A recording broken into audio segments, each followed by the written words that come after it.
They could reopen it tomorrow. Architectural experts are slamming the Ford government's latest report on the abrupt closure of the Ontario Science Centre, which found repairs would cost $500 million.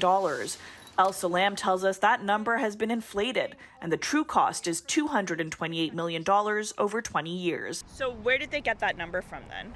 They took the $228 million, they added inflation over the 20-year span of the repairs, and they added 40% as a cost contingency, which is extremely high.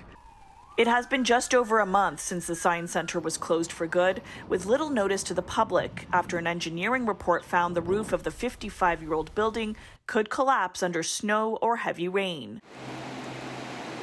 But the building passed an important test this month. Toronto was pummeled with close to 100 millimeters of rain on July 16th, overwhelming public infrastructure like highways, TTC stations, even City Hall.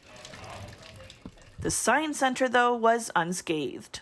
It just goes to prove that it's not in that dire, decrepit fall off the chair that Premier Ford said.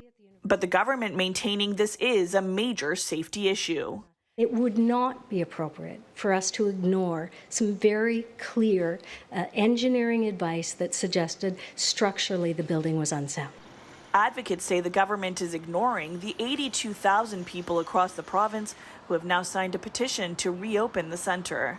Doug Ford needs to listen to his constituency to realize they want this building. They're not believing the story that he's telling.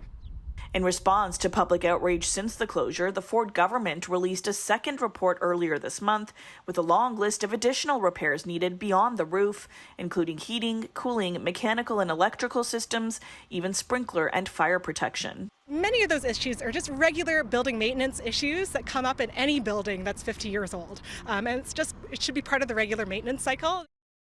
In a statement, a spokesperson for the infrastructure minister tells us older buildings usually carry additional costs that are unforeseen and are not part of the original assessment, such as undiscovered deterioration. That means the actual cost could be significantly higher than the minimum estimate of nearly $500 million.